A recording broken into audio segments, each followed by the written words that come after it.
అదే వర్తమానం మీద మరి కొంత దేవుడు నాకు బయలుపరిచినది చెప్పుకుంది. పరిశుద్ధ బైబిల్ గ్రంథంలో నుండి ప్రకటన గ్రంథము 14వ అధ్యాయం 13వ వచన భాగము. అంతటా ఇప్పటి నుండి ప్రభునందు మృతులు ధన్యులని వ్రాయమని పరలోకము నుండి ఒక స్వరము చెప్పగా వింటిని. నిజమే, వారు తమ ప్రయాసములు మాని విశ్రాంతి పొందదురు, వారి క్రియలు వారి వెంట పోవునని ఆత్మ చెప్పుచున్నాడు. సహోదరి సహోదరులారా, మనిషి సావు ఖాయమా సంసారం ఖాయమా అంటే సావు ఖాయం. జన్మించిన ప్రతి వ్యక్తి మరణించవలసిందే. జన్మించిన ప్రతి వ్యక్తి మరణించవలసిందే. అయితే పరిశుద్ధ బైబిల్ గ్రంథం ఈ విధంగా సెలవుస్తున్నది, ఇప్పటి నుండి ప్రభునందు మృతులు ధన్యులు. అసలు భూలోకానికి దేవుడు మరణాన్ని అనుమతించలేదు. వారు శాశ్వతముగా సంతోషముగా ఆనందముగా జీవించాలని దేవుడైన యెహోవా ఏదేను తోటను చేసి ఏదేను తోటలో ఆది దంపతులను ఆదాములను అక్కడ నివసింపజేశాడు. వారికి భూమి మీద సర్వాధికారాన్ని దేవుడు అనుగ్రహించాడు. అయితే దేవుడు మానవునికి విధేయుడు అవుతాడో కాడో అని దేవుడు వారికి కొన్ని ఆజ్ఞలను ఇచ్చాడు. ఈ చెట్టు ఫలము తినదినమున నీవు నిశ్చయముగా మరణించెదవు. హవ్వ సర్పము చేత మోసగించబడింది, పండు తింది. పండు ఆదాము కూడా ఇచ్చింది. వారిద్దరూ పండు తిన్నారు, మరణించారు. వారు శారీరకంగా మరణించలేదు గాని ఆత్మీయంగా మరణించాడు. మన మధ్యలో రామాజీ థామస్ ఉన్నాడు. ఆయన శరీర రీతిగా మరణించాడు. ప్రభుని అంగీకరించక తన శరీరానుసారముగా మన శరీరానుసారముగా శరీరాశను అనుసరించి ఈ లోక మర్యాదను అనుసరించి దేవునికి విరోధముగా జీవించువారు మరణిస్తారు. శరీరానుసారమైన మనస్సు దేవునికి విరోధమైనది. శరీరానుసారులు శరీర విషయంలో మనసు ఉంటారు, శరీరానుసారమైన మనస్సు మరణము. కాబట్టి దేవునికి అవిధేయులుగా జీవించువారు, శరీరరీతిగా జీవించువారు మరణిస్తారని దేవుని వాక్యం స్పష్టంగా తెలియజేస్తుంది. అయితే శరీరీతిగా మరణించిన వారు ధన్యులా కాదు. బైబిల్ చెప్తా ఉంది, ప్రభునందు మృతులు ధన్యులు. ఎవరు ధన్యులంట? ప్రభును కలిగి జీవించిన వారు, ప్రభువును సొంత రక్షణగా అంగీకరించి ప్రభు కొరకు జీవించిన వారు ధన్యులని బైబిల్ సెలవిస్తా ఉంది. ఎవరు ధన్యులు? పరిశుద్ధ బైబిల్ గ్రంథం ఈ విధంగా సెలవిస్తున్నది, తన అతిక్రమలకు పరిహారం అందినవాడు, తన పాపముకు ప్రాయశ్చిత్తం అందినవాడు, యెహోవా చేత నిర్దోషం ఎంచబడిన వాడు, ఆత్మలో కపటము లేనివాడు ధన్యుడు. ఎవరు ధన్యుడు? తన పాపానికి పరిహారం అందినవాడు ధన్యుడు. మన ప్రభువైన యేసుక్రీస్తు ప్రభుల వారు ఆయన శరీరధారిగా ఈ లోకానికి వచ్చి సర్వలోక ప్రజల పాప పరిహారం కొరకై ఆయన తన రక్తాన్ని చిందించాడు. సర్వ పాప పరిహారం రక్త ప్రోక్షణం అవశ్యం, తద్రక్తం పరమాత్మేన పుణ్యదాన బలియాగమని వేదాలు కూడా సాక్ష్యమిస్తున్నాయి. ధర్మశాస్త్రం కూడా సెలవిస్తా ఉంది, రక్తము చిందించకుండా పాపమునకు క్షమాపణ లేదు. కాబట్టి మానవుడు పాపము నుండి శాపము నుండి సాతాను అధికారం నుంచి విడిపించబడాలని అనాధికారం నుంచి జంతువులను పశువులను పక్షులను అర్పించుతున్నాడు. అయితే జంతువుల యొక్క రక్తము, పశువుల యొక్క రక్తము, పక్షుల యొక్క రక్తము మనిషిని పాపం తీసివేట అసాధ్యం కనుక లోక పాపమును మోసుకొని దేవుని గొర్రెపిల్లగా ఆయన ఈ లోకానికి వచ్చి సర్వలోక ప్రజల పాప పరిహారం కొరకై ఆయన తన రక్తాన్ని చిందించాడు. ఆయన రక్తం ద్వారా మానవుని పాపమునకు క్షమాపణ విమోచన దొరికింది. కాబట్టి ఆయనను ఇందాక మన సహోదరుడు చెప్పాడు, యేసు ప్రభు అని నోటితో ఒప్పుకొని దేవుడు మృతులున్నాయని లేపనని నువ్వు హృదయమందు విశ్వసించిన ఎడల నీవు రక్షింపబడదు అని రోమపత్రిక 10వ అధ్యాయం 9వ వచనంలో మాటలు వ్రాయబడి ఉన్నాయి. కాబట్టి సహోదరులారా, ప్రభుని అంగీకరించిన వాడు ధన్యుడు. ఎవరు ధన్యుడు? ఇప్పుడు మనం బైబిల్ గ్రంథంలో మాట ఉంది, ప్రకటన గ్రంథం 3వ అధ్యాయంలో, ఈ ప్రవచన వాక్యములు చదువువాడును వినివాడును ఇందులో వ్రాయబడిన సంగతులు గైకొనవాడును ధన్యులు. మనం దేవుని వాక్యం వింటున్నామంటే, చదువుతున్నామంటే ఎవరు మనము? ధన్యులం. కాబట్టి ప్రభుని అంగీకరించిన వారు ధన్యులు. ఇప్పటి నుండి ప్రభునందు మృతులు ధన్యులు. కాబట్టి సహోదరి సహోదరులారా, మనిషి జన్మించిన వాడు మరణించక తప్పదు. భూమి మీద మన గుడారము శిథిలమైపోతుంది. 2వ కొరింథీ పత్రిక 5వ అధ్యాయము 2వ కొరింథీ పత్రిక 5వ అధ్యాయము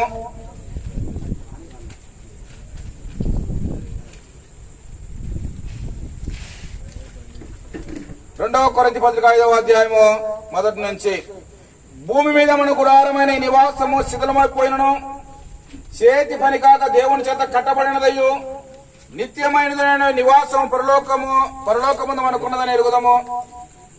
మనము దిగంబరును కాక వస్త్రము ధరించుకుని వారముగా కనబడదాము. కాబట్టి పరలోకము నుండి వచ్చు మన నివాసము దీనిపై ధరించుకుని అపేక్షించు దీనిలో మూలుగుచున్నాము. ఈ గుడారములో నున్న మనము భారం మోసుకొని మూలుగుచున్నాము. ఈ తీసివేలని కాదు గాని మర్త్యమైనది జీవము చేత మెరుగుపోయబడినట్లు ఆ నివాసమును దీనిపై ధరించుకొని కోరుచున్నాము. దీని నిమిత్తము మనం సిద్ధపరిచిన వాడు దేవుడే. మన నివాసము శిథిలమైపోతుంది. ఈ దేహం అనే గుడారము శిథిలమైపోతుంది. దేవుని చేత కట్టబడినదయు నిత్యమైన నివాసము పరలోకమందు మనకున్నదని ఎరుగుదము. కాబట్టి దీనిలో మనం మూలుగుచున్నాం. సృష్టి యావత్తు ఏకగ్రీవంగా మూలుగుచున్నంత రోమిల రాష్ట్ర పత్రిక రోమపత్రిక సృష్టి కూడా మూలుగుతుంది. ఎందుకు మూలుగుతా ఉందంటే భూలోకములో పాపము భయంకరముగా ప్రజ్వలిల్లుతున్నది. ఎందుకనగా రోమిలకు రాసిన పత్రిక 8వ అధ్యాయము 22వ వచనం, సృష్టి యావత్ ఇది వరకు ఏకగ్రీవంగా మురుగుచు ప్రసవవేద పడుచున్నదని ఎరుగుదము. సృష్టి కూడా ప్రసవవేదన పడుతూ ఉంది, మూలుగుతా ఉంది. ఎందుకనగా పాపము భయంకరంగా ప్రజ్వలిల్లుతా ఉంది. పుట్టిన పిల్లలను పాడు చేస్తే పాడులోకంలో బతుకుతూ ఉన్నాం. వావి లేదు, వరుస లేదు, అమ్మ లేదు, తల్లి లేదు, చెల్లి లేదు. మధ్యప్రదేశ్ లో ఒకడు 4 వీడియోలు బలహీనమైన వీడియోలు చూసి అన్న సొంత చెల్లెల్ని పాడు చేశాడు. కర్నూలు జిల్లా ముచ్చుమరిలో 14 ఏళ్ల పిల్లలు ముగ్గురు 9 ఏళ్ల పాపను పాడు చేసి చంపి నదిలో పడేశారు. ఇంత ఘోరంగా ఇంత భయంకరంగా జరుగుతున్నప్పుడు సృష్టి కూడా మూలుగుతా ఉంది. దేవుని తీర్పు కొరకు భూమి నిర్ణయింపబడింది. అప్పుడున్నాకాశమును భూమి భక్తిహీనుల తీర్పు తనకు దినం కొరకు అగ్ని కొరకు నిల్వ చేయబడి ఉన్నాయి. ఇప్పుడు ఆకాశము భూమి అగ్ని చేత కాల్చబడతాయి.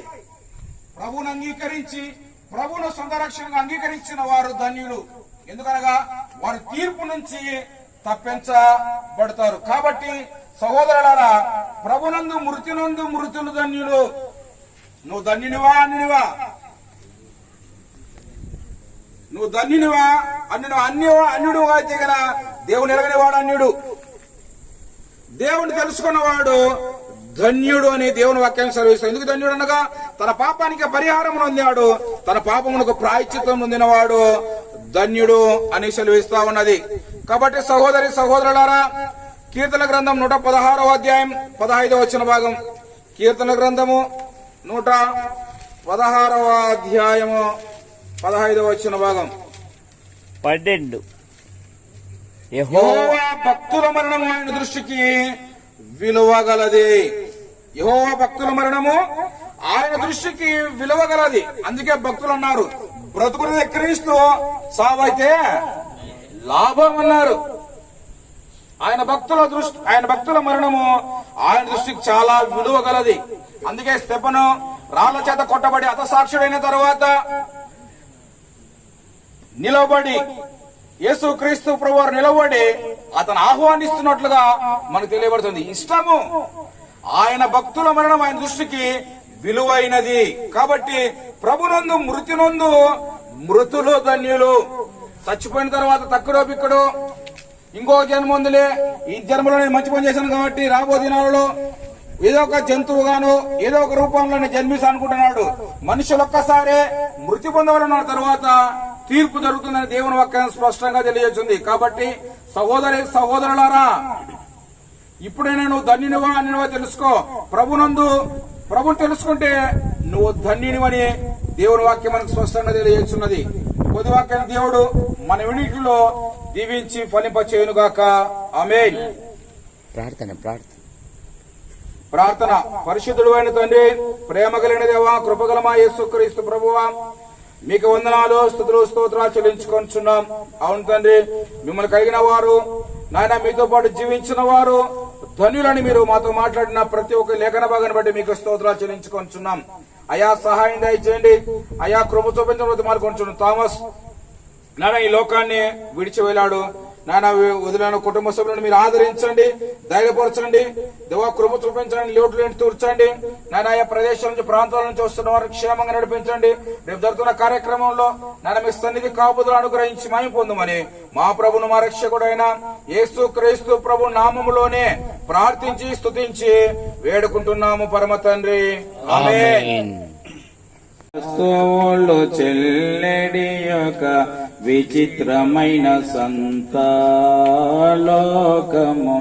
విచిత్రమైన సంతం పరదేశులము ప్రియులారమన పురమిదిగాదిపుడు నిజముగా పురమిదిగాదిపుడు సంతగొళ్ళు క్షమ సడలిన చందము, సంతగొళ్ళు క్షమ సడలిన చందం బంతయు సాధమగున్ నిజముగా బంతయు సాధమగున్ పరదేశులము ప్రియులారమనం పురమిదిగాదిపుడు నిజముగా పురమిదిగాదిపుడు స్థిరమని నమ్మకు ధరయోవరికి, స్థిరమని నమ్మకు ధరయోవరికి పరలోకమి స్థిరము నిజముగా పరలోకమి స్థిరము పరదేశులము ప్రియులారమనం పురమిదిగాదిపుడు నిజముగా పురమిదిగాదిపుడు మెడలు మీదలు మేలగు సరుకులు, మెడలు మీదలు మేలగు సరుకులు పడై కనబడవే నిజముగా పడై కనబడవే పరదేశులము ప్రియులారమన పురమిదిగాదిపుడు నిజముగా మన పురమిదిగాదిపుడు ధనధాన్యాంబులు ధరగక మానవు, ధనధాన్యాంబులు తరగక మానవు పనిపాటలు పోయే నిజముగా పనిపాటలు మాయే పరదేశులము ప్రియులారమన పురమిదిగాదిపుడు నిజముగా పురమిదిగాదిపుడు ఎన్ని నాళ్ళు మన మిలలో బ్రతికిన, ఎన్ని నాళ్ళు మన మిలలో బ్రతికిన మన్నైపోవునుగా దేహము మన్నైపోవునుగా పరదేశులము ప్రియులారమన పురమిదిగాదిపుడు నిజముగా పురమిదిగాదిపుడు వచ్చితిమిచ్చటికి వాటి హాసములం వచ్చితిమిచ్చటికి వాటి హాసముల తెచ్చినదేదియులేదు గదం తెచ్చినదేదియులేదు గదం పరదేశులమో ప్రియులారా మనం పురమిదిగాదిప్పుడు నిజముగం పురమిదిగాదిప్పుడు ఎట్లు వాచితిమో ఈ లోకమునకు ఎట్లు వాచితిమో ఈ లోకమునకు నట్లే వెళ్ళవలయున్ మెంటికి నట్లే వెళ్ళవలయున్ పరదేశులమో ప్రియులారా మన పురమిదిగాదిప్పుడు నిజముగం పురమిదిగాదిప్పుడు ఎంతగానో బాధపడినట్లుగా దుఃఖించినట్లు నీ కుమారుడు ప్రభు నీ యందు నిద్రించుచున్న ఈ తరుణముల ఈ సమయంలో వారికి ఆదరణ, తల్లికి ఆదరణ, నెమ్మదిని ప్రభువా వారికి వారి బంధుమిత్రులకు తండ్రి ఆయన లేని లోటును ప్రభువా మీరు ఉండి వారి మధ్యన ఆ యొక్క ఆ మనిషిని ప్రభువా మేము జ్ఞాపకం చేసుకున్నట్టు కాదు గాని నిన్ను మేము జ్ఞాపకం చేసుకున్నట్టు ఎంతో మేలు. మరి తండ్రి కుమారుడు కోల్పోయినప్పుడు తండ్రి ఆ యొక్క బంధుమిత్రుడు వారి యొక్క రక్త సంబంధికులు ప్రభువా దుఃఖ సాగరంలో ఉంటున్నటువంటి ఆ బిడ్డలకు ఓర్పును దయచేయమని, నెమ్మదిని దయచేయమని, ఆదరణగా మీరే ఉండి తండ్రి ఈ కుటుంబానికి కావాల్సిన సహాయం దయచేయమని యేసు పరిశుద్ధ నామములు అడిగి వేడుకొనుచున్నాం తండ్రి, ఆమేన్. మరణము ఈ దినము మనము సంతోషంగా ఉండాల్సిన సమయం కాదు. అయితే కొన్ని ప్రాంతాలలో మరణించిన వ్యక్తి కుటుంబంలో సంతోషం చేసుకుంటారంట, ఓ పండగలాగా చేసుకుంటారు. అయితే వాక్యానుసారంగా మనం పోతే దేవుని బిడ్డలైనటువంటి మనము మరణంలో ఉన్నప్పుడు దుఃఖ సాగరంలోనే ఉంటాం. సంతోషం లేదు మనకు, దుఃఖంలోనే ఉంటాం. ఆయన భౌతికాయాన్ని బరేలా గ్రౌండ్ లో పెట్టేంత వరకు మనం ఏం చేస్తున్నామంటే వారు గాని మనం గాని ఆయనను జ్ఞాపకం చేసుకున్నవారు, ఆయనతో నడిచిన వారు, ఆయనతో సహవాసం చేసిన వారు వారందరూ జ్ఞాపకంగా ఆలోచనలో, బాధల్లో, దుఃఖంలో ఉంటారు. మరి మరణము ఎప్పుడు తెలిసినది? మరణము ఆదాము హవ్వల కాలంలోనే, ఆ మొదటి వ్యక్తుల ద్వారానే మనకు మరణము అనేది తెలిసింది. మరణము యొక్క ఉత్పత్తి ఈ పదము ఆరంభము నుండి తెలియజేయి ఉన్నది. మరణం అనేది, ఈ పదం అనేది మరణం యొక్క ఉత్పత్తి. అది ఎప్పుడు నుంచి అంట? ఆరంభము నుండి తెలియజేయి ఉన్నది. మరి ఇప్పుడు కాదు పుట్టినది మరణం.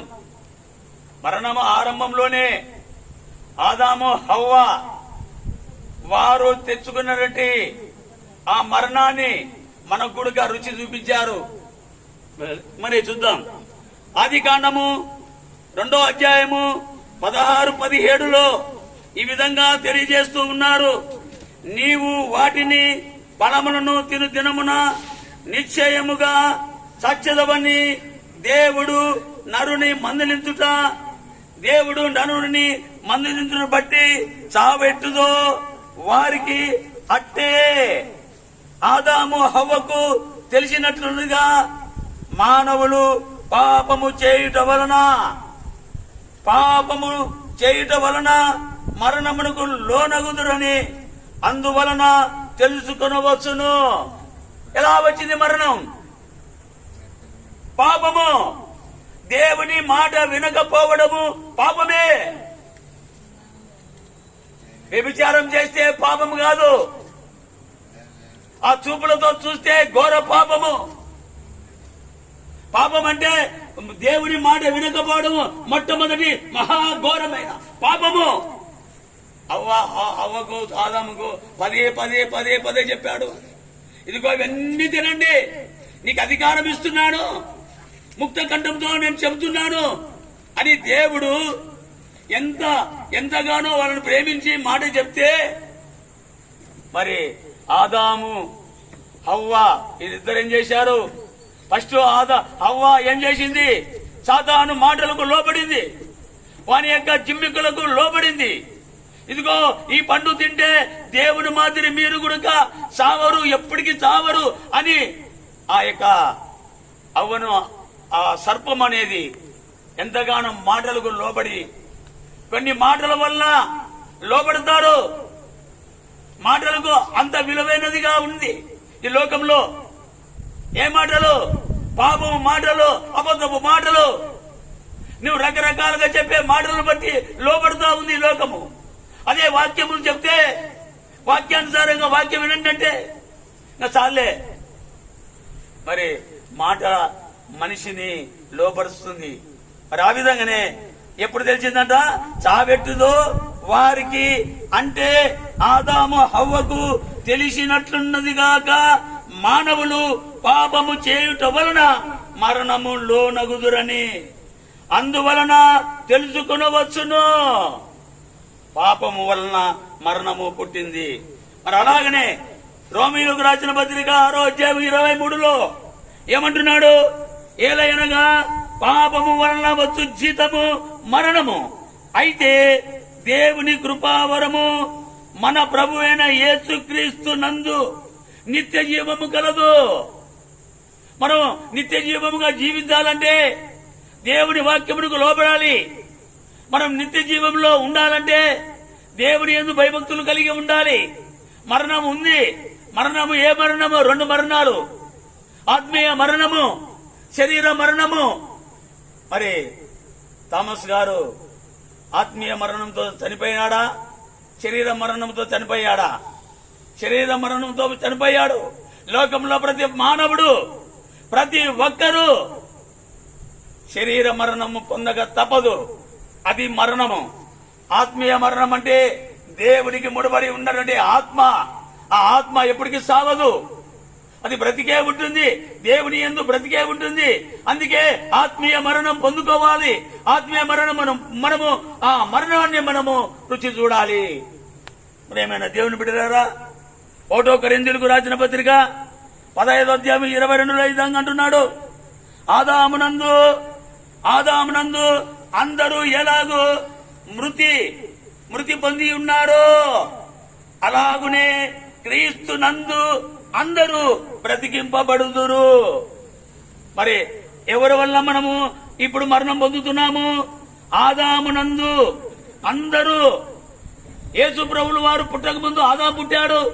ఆదాము నుంచి యేసు ప్రభు వారు జన్మించే వరకు ఎన్ని వేల మంది పుట్టి మరణించుంటారు.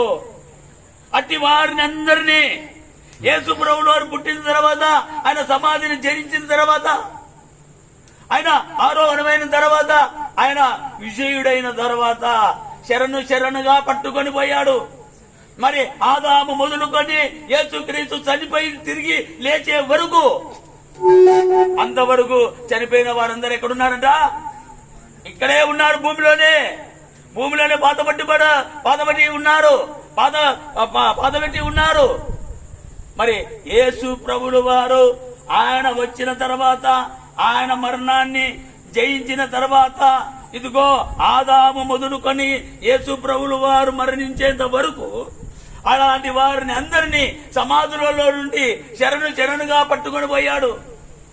దొంగతో అంటున్నాడు, దొంగ అడుగుతున్నాడు, తండ్రి నీవు నీ రాజ్యంలోకి పోయినప్పుడు నన్ను జ్ఞాపకం చేసుకో అంటే, యేసు ప్రభువు అంటున్నాడు, ఇదిగో ఇప్పుడే, తక్షణమే, ఈ దినమే, ఈ క్షణమే నేను నిన్ను పరదేశులో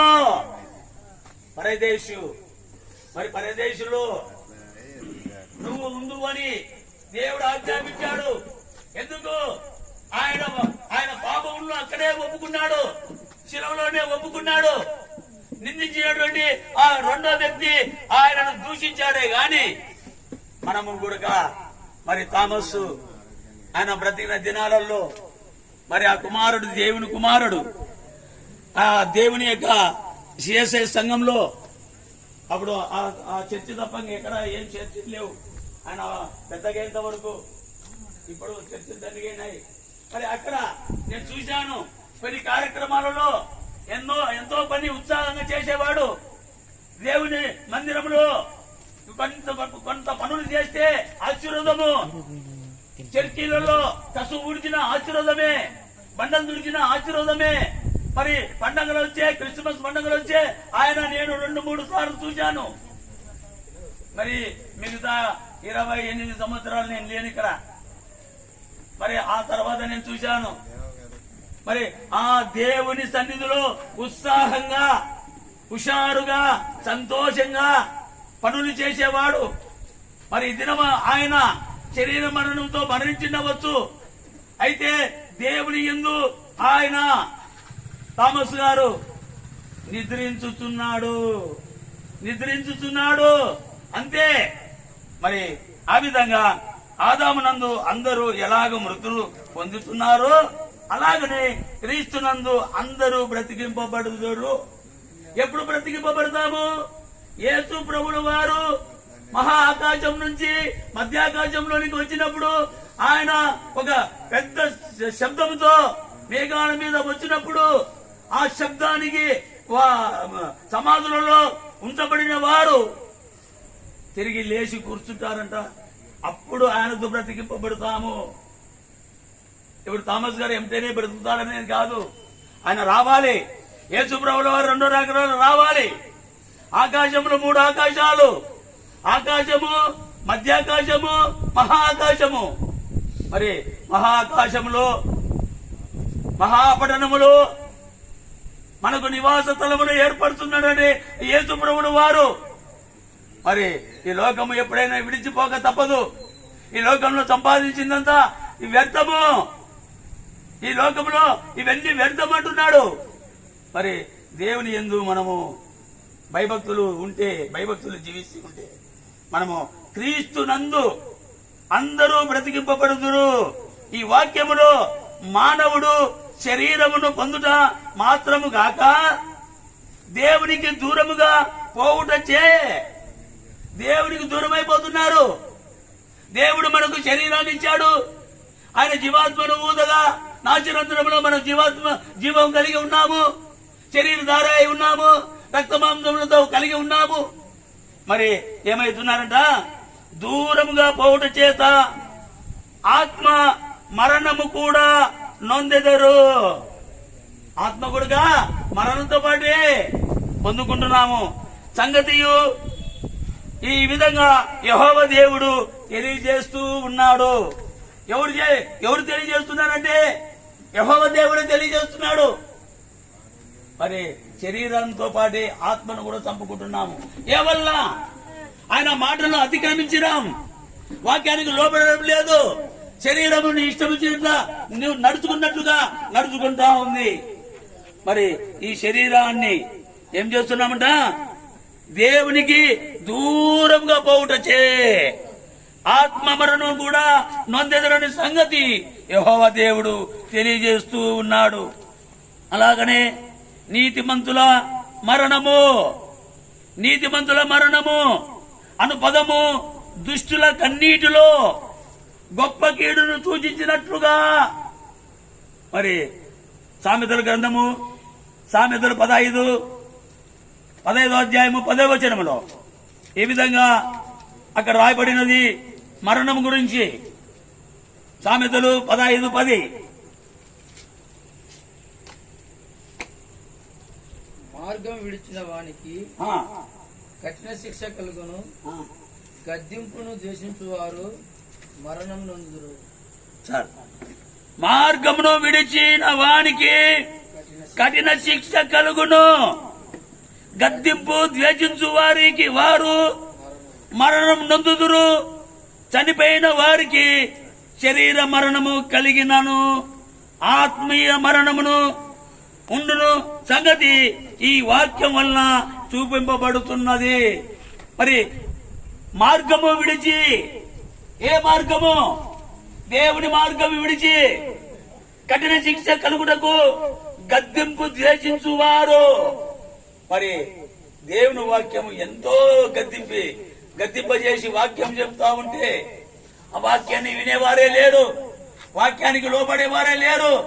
శరీరం ఏ విధంగా చెప్తే ఆ విధంగా నడుచుకుంటున్నారే గాని దేవుని ఆత్మానుసారంగా లోబడదాము, వాక్యానికి లోబడదాము అని లోకము ఏమాత్రము దేవుణ్ణి ఎరగకుండా ఇష్టానుసారంగా, దేవుడైతే లోకమును ఎంతో ప్రేమించను, దేవుడంట లోకమును ఎంతో ప్రేమించాడు.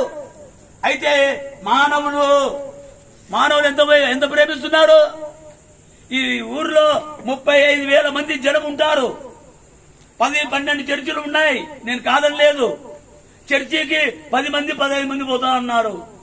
అంతమంది పోయినా గానీ 200 మంది వాక్యం ఉంటున్నారే గాని 35,000 మందిలలో 200 మంది తీసేసే 32,000 మంది ఎలా తిరుగుతున్నారంట?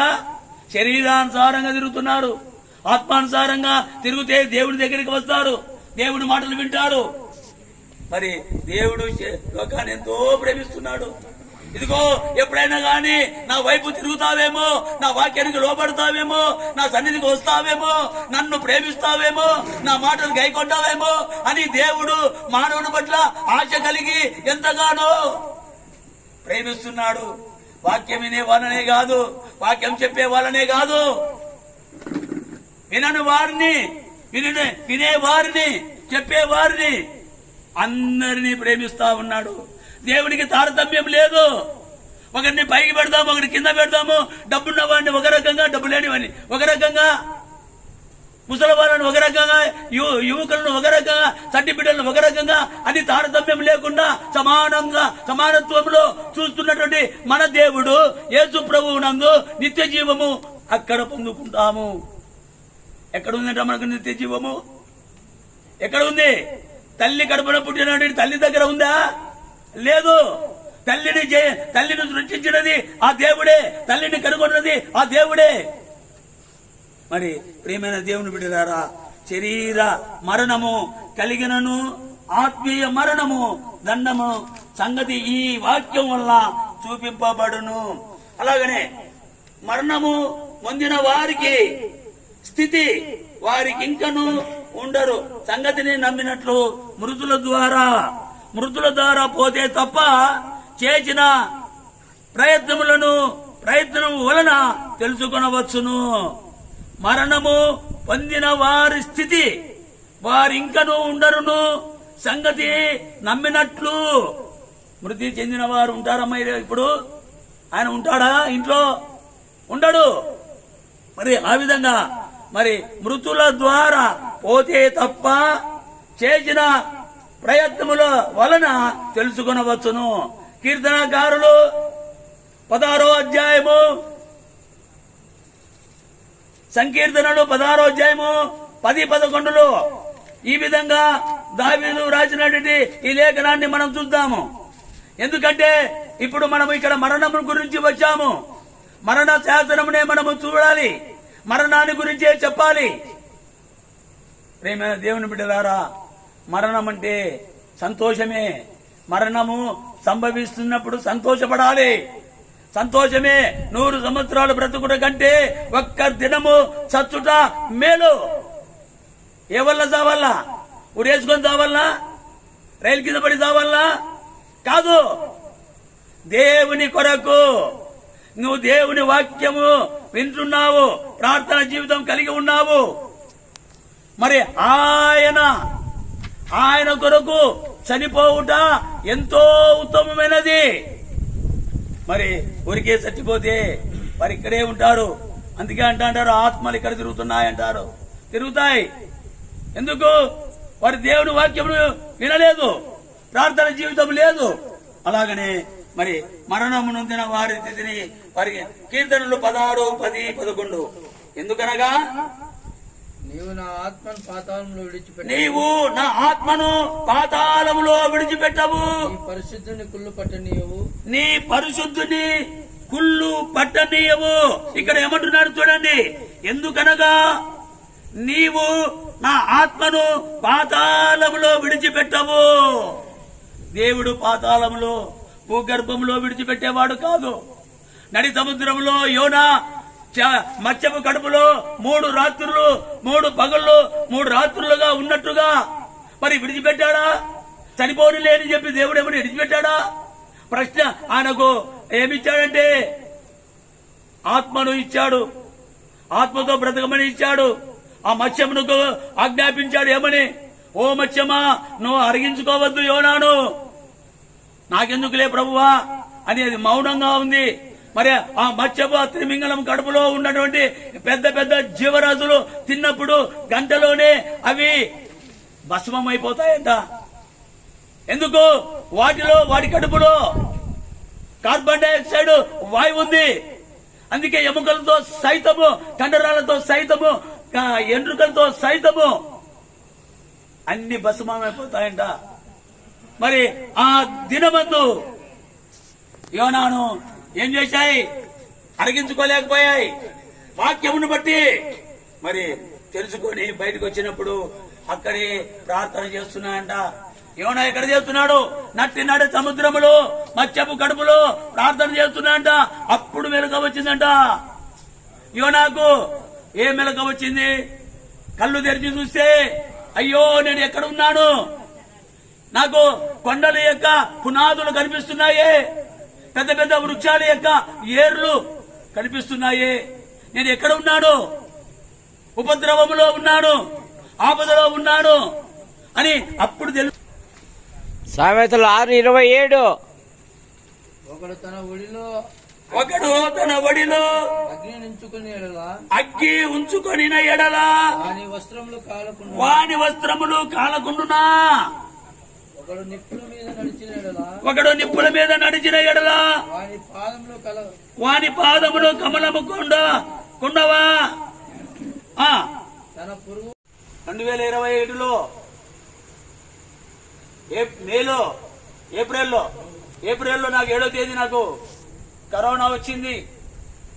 కరోనాలో నేను ఏమైతున్నా అంటే 7 రోజులలో నాకు శ్వాస దొరకలేదు, రుచి దొరకలేదు, ఆహారం దొరకలేదు. నా అనే వాళ్ళు ఎవరు లేరు, ఒంటరిగానే ఉన్నాను. ఆ ఒంటరి జీవితంలో నేను మరణిస్తానేమో అని తెలిసి లేవడానికి కూడా శక్తి లేదు. నాకు తెలుస్తా ఉంది బాగా, కరోనాతో చనిపోతున్నారని చెప్పి నాకు ఫోన్లు వస్తున్నాయి. మరి చనిపోతారని చెప్పి భయం పుట్టింది. ప్రభువా ఇదిగో నేను ఒక లెటర్ రాసేంత వరకు నన్ను ప్రాణంతో ఉంచు అని దేవుణ్ణి అడుక్కున్నాను. రాశాను లెటర్. బాబు నైనా ఎవరికి అప్పు లేదు, మనది ఇది మంది ఇల్లు, హద్దులు ఇవి, చిన్నాన్న వారి ఇల్లు, పిల్లలు అందరూ వారితో సమాధాన పడి సంతోషంగా ఉండు. నా మరణము, నా జీవితము, నా జీవము నేను బ్రతకలేను అని మరణము నాకు చూపిస్తా ఉన్నప్పుడు మరి 7వ రోజు నేను పడిపోయాను. పడిపోతానే నేను ఎక్కడ నడిచేది తెలియదు. నా కూతురు హాస్పిటల్లో పనిచేస్తుంది, గవర్నమెంట్ హాస్పిటల్లో నర్సుగా పనిచేస్తుంది. ఆ పాపకు చివరి మాట చెప్పాను, అమ్మా నేను తట్టుకోలేకున్నా అమ్మా, నేను మరణిస్తానేమో అమ్మా, చనిపోతానేమో అంటే వెంటనే కుమారుడు అక్కడి నుంచి ఈ యాడికిలో ఒక కారును తీసుకున్నాం. మరి ఆ కారు తీసుకొని నేను నడవలేకున్నాను. ఆ అబ్బాయి ఎవరో మరి నాకు తెలియదు. ఆ అబ్బాయి శానిటైజర్ అంతా మొత్తం కారు కొట్టుకున్నాడు, అతను కొట్టుకున్నాడు, నాకు కొట్టాడు. పట్టుకొని కారులోకి వేసుకున్నాడు. వయసు బొమ్మ కాడ తీసుకొని పోయాడు. అనంతపురంలో ఆ పెద్ద ఆసుపత్రిలో గేట్ అవతల ఆడ కింద దించేశాడు. దించేస్తానే కోడికి తెగులు వచ్చి ఎలా ముడుచుకొని పడిపోతుందో అలా కాళ్ళు ముడుచుకొని చేతులు ముడుచుకొని పడిపోయాను. నా కుమార్తె పైనుంచి చూస్తా ఉంది. అబ్బాయి అక్క ఇదిగో డాడీ, ఇదిగో మీ నాన్న అని చెప్పినప్పుడు పాపం పరుగులు తీసుకుంటూ వచ్చి అది దొబ్బే బండి తీసుకొచ్చింది. దాంట్లోకి పాపం ఎవరు ముట్టారు, నా తండ్రి కంటేనా అని చెప్పి ఎత్తుకుంది. దాంట్లోకి వేసుకొని పైకి దొప్పుకొని పోయింది, మంచంలో పడేసింది. మరి ఇవన్నీ ఆ అంగీలు ట్రౌజర్ ఇప్పేసి పాపం ఆ లుంగి అక్కడ ఎవరిదో తీసుకొని కట్టి మరి డాక్టర్ అమ్మగారులను ప్రాధాయపడిందంట. అమ్మ చనిపోయి సంవత్సరమైంది, మరి నాన్న చనిపోతే నాకు ఎవరు దిక్కు? దేవుడు దిక్కు అని రాలేదు వాళ్ళకు. ఎందుకంటే మానవుణ్ణి బ్రతికించుకోవాలని ఒక ఆశ, ఒక తపన. మరి తామసును గుడుక మరి వదిలి దగ్గర ఆయిల్ రాపించుకున్నాయంట. మరి ప్రాణం ఇక్కడ పోయిందో తెలియదు. అయితే బ్రతికించుకోవాలనే ఒక ఆశ, ఒక తపన, ఒక ఆలోచన. మరి ఆ బిడ్డను కారులో తీసుకొని పోయారు. డాక్టర్లు ఎంత ప్రయత్నం చేసినా కానీ దేవుడు పిలుపు మేరకు పిలుచుకున్నాడు. కనుక దేవుడు ఆ థామస్ గారు ఆయన తన కుమారుని దేవుని దగ్గర నిద్రించుకుంటూ ఆయనను జోలపాట పాడుతా ఉన్నాడు. మరి ఒకటో రోజు గడిచింది, నాకు స్పృహ రాలేదు. రెండో దినము కొద్దిగా స్పృహ వచ్చింది. ఇలా చూస్తే ఇక్కడ పడి ఉన్నాను. 7 రోజులుగా నేను గవర్నమెంట్ హాస్పిటల్లో ట్రీట్మెంట్ తీసుకుంటే 6 మంది నాతోటి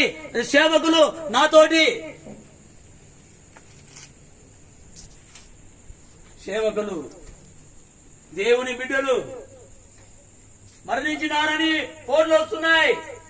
జూటూరు ఆ పుల్లారెడ్డి చనిపోయాడు. అలాగనే తాడపత్రి హోసన్న మందిరము ఆయన చనిపోయాడు.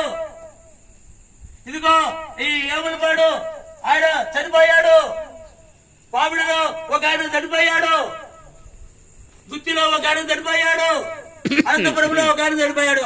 ఎవరంటే నాతో పాటు వాక్యం చెప్పేవాళ్ళు, దేవుని బిడ్డలైనటువంటి సేవకులు, ఆయన ఏర్పరచుకున్నవారు. నేను ఒక్కడిని బ్రతికాను. ఎందుకు? ఆయన పిలుపు నాకు లేదు కనుక, నాతో ఆయన పనులు నెరవేర్చుకోవడానికి నన్ను నిలబెట్టాడు కనుక నేను జీవముతో ఇక్కడ మీ యందు ఆయన వాక్యం చెప్పాలా అని నేను తగతగలాడుతున్నాను. నేను వాక్యానికి ఎంత దూరమైనా పోతానమ్మా, ఎంత దూరమైనా గాని అది ప్రయాస కాదు. అది మిట్టల ఎత్తుల పల్లాలు ఉన్నా, వరదలు వస్తున్నా నేను దాటుకొని అవతలికి పోయేవాడిని. అంత ఆశ నాకు, అంత ఉపలాటం నాకు.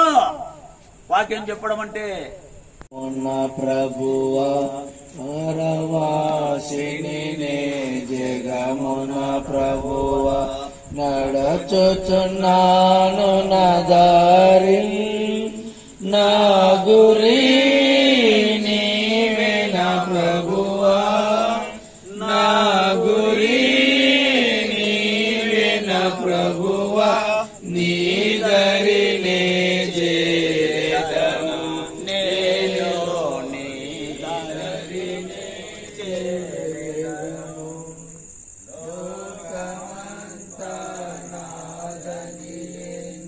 వంశీ అన్నాడు, అప్పుడే పండుకున్నాడా? వస్తా అన్నాడు.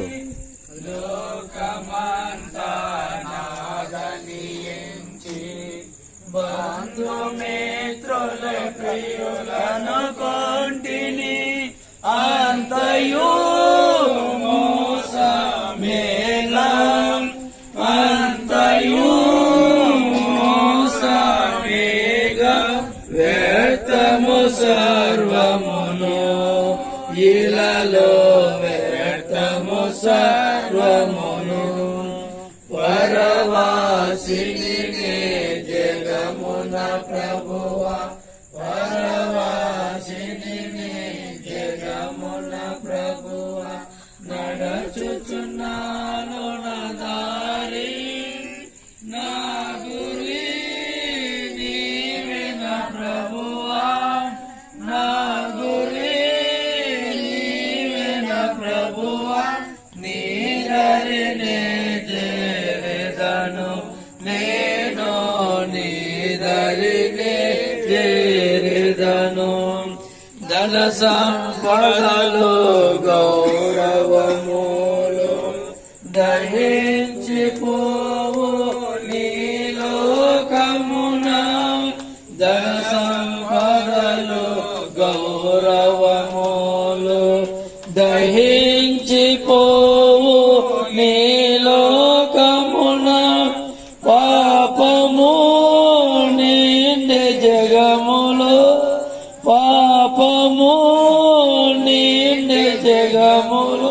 శాపము చేకూర్చుకొని లోకము శాపము చేకూర్చుకొని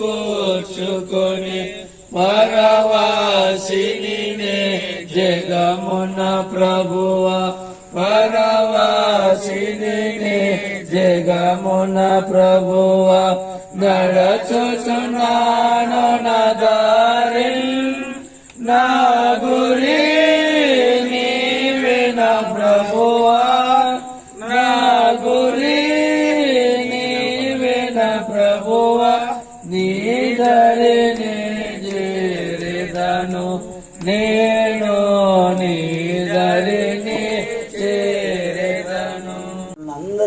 అందరినీ మరి ఓదార్చి దేవుడు వారి పక్షాన ఉండి వారికి తండ్రియు తల్లియు అన్ని సమస్తము ఆ కుమారులు లేని లోటు వారి మధ్యన ఉండి వారికి ఓదార్పు దేవుడి దయచేయును గాక.